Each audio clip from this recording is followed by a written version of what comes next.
¿Voy por ahí? ¿Por ahí? Sí, claro, ahora. Pero corriendo, corriendo, voy. Bueno.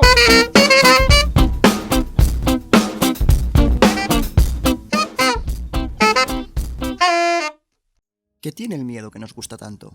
¿Por qué vemos pelis de asesinos psicópatas como Scream o de la venganza de fantasmas y demonios como en The Ring o El Exorcista? El terror en los videojuegos surgió como han surgido los MOBAs de hoy en día, un feliz experimento que salió bien. ¿O no fue así?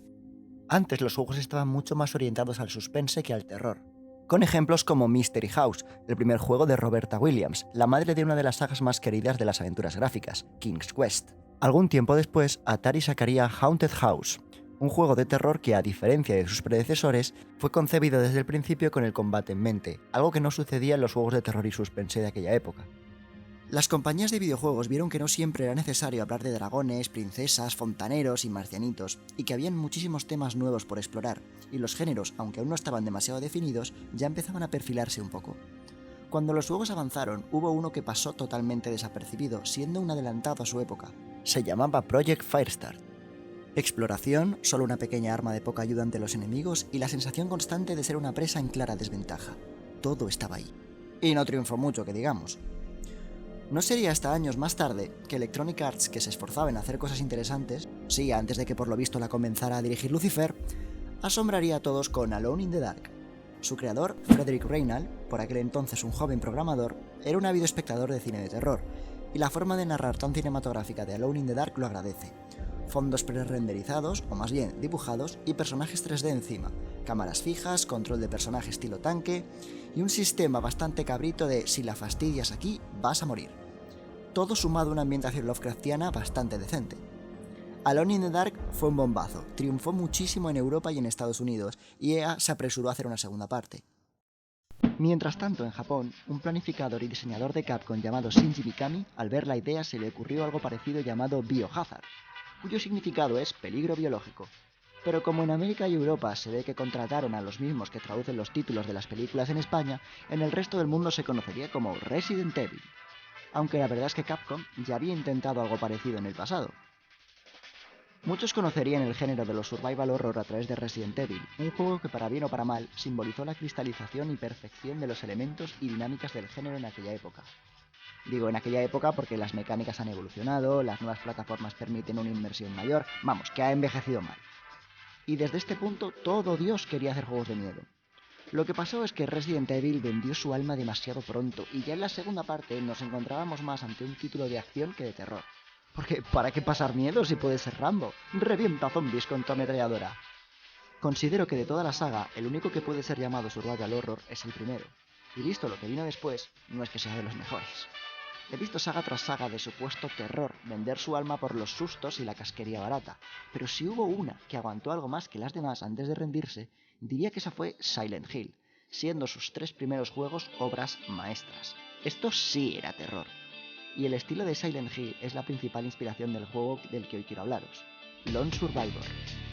Surgido de la mente de Jasper Baer, conocido por su música usada en Hotline Miami 1 y 2, y por hacer juegos gratuitos al estilo pixel art, entre ellos el remake de Silent Hill 2 llamado Soundless Mountain 2, nos llega una obra con el mismo estilo visual y en 2D.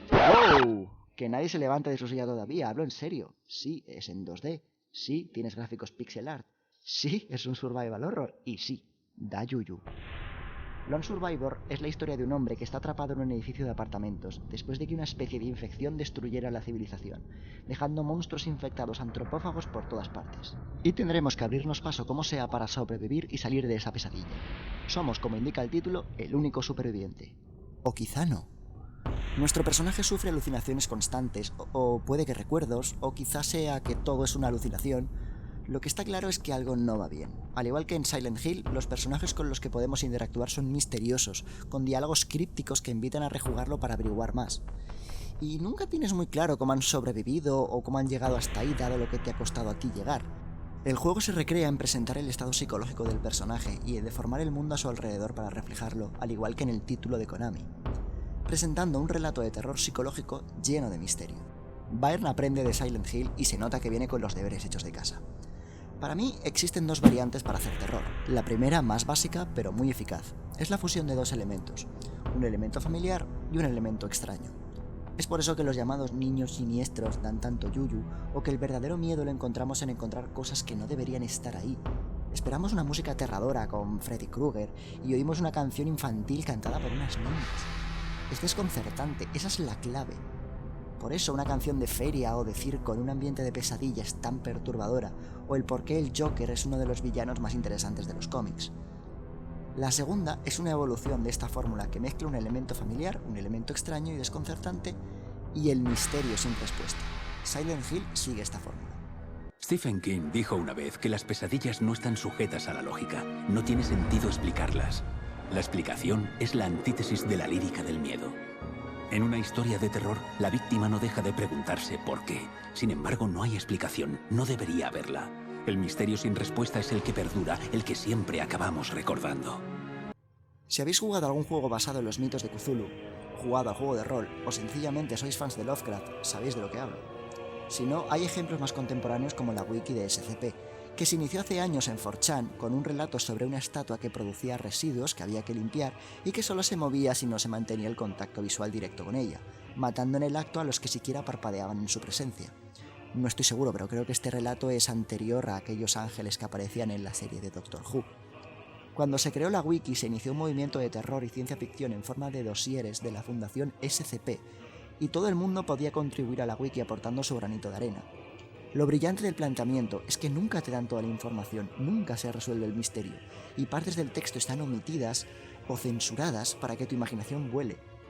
Es un gran uso del misterio y una de las mejores webs de relatos de este estilo que he visto. Ha generado vídeos, dramatizaciones de audio, cortos, incluso varios videojuegos hechos por los fans. Incluso los autores de Amnesia copiaron su estilo para promocionar su siguiente juego, Soma. Lo único que os puede echar para atrás a algunos es que está en inglés. Sé que hay una versión traducida, pero por lo que me han dicho no es demasiado fiable y obviamente está un poco desactualizada con respecto a la original.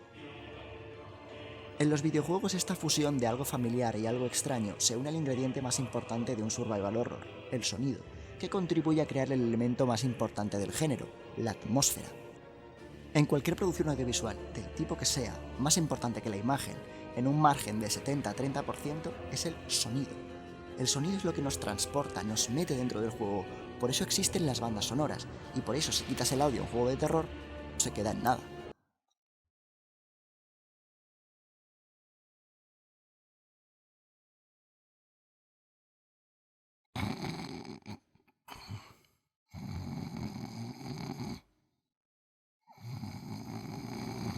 El problema es que cuando esta fórmula se usa mal, el truco se ve enseguida.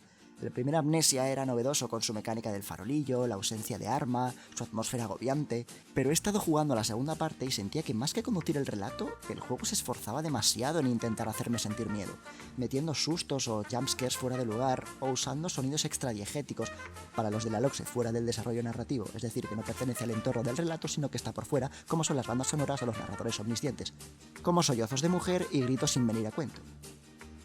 Lone Survivor aprende del compositor de Silent Hill, Akira Yamaoka, y usa estos elementos a su favor para mostrar la torturada psique del personaje principal, si hay monstruos cerca, si estos están en alerta, o para sacar de contexto al jugador cuando se encuentra con algunos de los personajes no jugadores.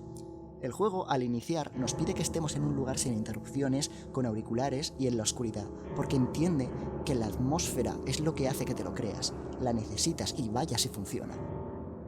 Todos los elementos de Silent Hill se encuentran aquí. La escasa visibilidad, el sonido de estática por la presencia de monstruos, los mapas que habremos de ir encontrando y actualizando con rotulador según vayamos explorando, avanzar de forma agónica, ponerte nervioso cuando un monstruo te ve y sale detrás de ti, encender la linterna sin querer cuando no debes y liar la parda. Es por eso que juegos como Alien Isolation han triunfado tanto. Más que buscar el efectismo o el sobresaturado género zombie, coge la ambientación clásica de Alien y le da el tratamiento que merecía. En Alien te sientes perseguido y asustado casi todo el tiempo. Los sonidos te van poniendo nervioso, porque más que buscar algo externo, usan el entorno para construir su atmósfera. Golpes metálicos, pasos, vapores surgiendo de conductos de ventilación, las viejas paredes de la estación Sebastopol crujiendo. Todo se suma en un todo elegante para hacértelo pasar mal. Incluso cuando obtienes armas de fuego y crees que por fin vas a patearle el culo al alien y esto se va a convertir en un título de acción, el juego te lo deja bien claro. No eres nadie. Y tus posibilidades de sobrevivir, armado o no, son muy bajitas, y así es como debe ser un survival horror. Si tuviera que enumerar las influencias del relato de Lone Survivor, aparte de la atmósfera cambiante con elementos orgánicos mezclados con el escenario típicos de Silent Hill, diría que son 3. Resident Evil, por el hecho de haber sucedido una pandemia que de inicio parece que ha sido una especie de virus que ha mutado a la población, la serie de Twin Peaks, por los sueños, visiones del protagonista con telones, escenarios y la forma de hablar críptica de sus personajes, y cualquier simulador de supervivencia estilo DayZ. Tendremos que dormir, encontrar comida para sobrevivir, racionarla, guardar la poca munición que tenemos, planear estrategias para no morir por ir en plan Rambo. ¡Coronel Pluma! ¡Dios mío! ¡Esto está lleno de zombies! Es gracioso pensar que este juego hecho por una sola persona consiguió introducir la mecánica de supervivencia y las referencias a Twin Peaks mucho mejor que como lo hizo Deadly Premonition, todo un AAA. Y por cierto, uno de los juegos más raros que he llegado a probar. Cuando salió Lone Survivor, la crítica se dividió bastante, o le daban notas bastante positivas, o todo lo contrario, alegando que su estilo de juego y su ambientación no bastaban para crear terror psicológico. A mí personalmente me parecen opiniones venidas en base a esta máxima tan falsa. Gráficamente puede que tire para atrás a más de uno, pero si habéis estado prestando atención sabréis que los gráficos son lo menos importante, como demostraron obras como In the Pit, A Blind Legend o Huyendo en la Oscuridad, 3 videojuegos que se basan en su inmersión sonora al estar orientados a un público ciego. Aún así, en Lone Survivor, el pixel art funciona muy bien con la ambientación del juego, y se nota que está hecho con esmero. Todas las mecánicas de Lone Survivor son cosas que en realidad no te esperas. ¿Cómo conseguir munición? Pues tomándote la pastilla azul y soñando con un tipo en un sofá que te dice que tienes que ser un hombre muy machote y al despertar tendrás balas. ¿Baterías para la linterna? Pues lo mismo, pero con la pastilla verde y hablando con el hombre con la caja en la cabeza. Cómo evitar a los enemigos, dejando carne en el suelo y atrayéndolos, pasando por detrás de ellos en los pasillos anchos sin que te oigan, o aturdiéndolos con una bengala y saliendo echando leches. Dependiendo de cómo nos enfrentemos a cada desafío, de lo que digamos y de la actitud que tengamos como supervivientes, el juego tiene 5 finales distintos llenos de revelaciones, y no voy a spoilearlos. Creo que es un juego que está hecho con esfuerzo y con cariño y se nota mucho. No intenta ser más de lo que es, y consigue ser muy bueno en construir su mundo y en cuidar su ambientación, la cual es genial. La mayoría de objetos y detalles están ahí para darnos información, pero no mucha. Y hay un equilibrio encantadoramente agobiante entre acción, exploración y terror. Es un juego baratito en Steam, 7 €, pero si tenéis una PlayStation 3 creo que también está en la PlayStation Store. No puedo confirmar esto ya que no tengo la consola, así que auriculares, luces apagadas y buena suerte.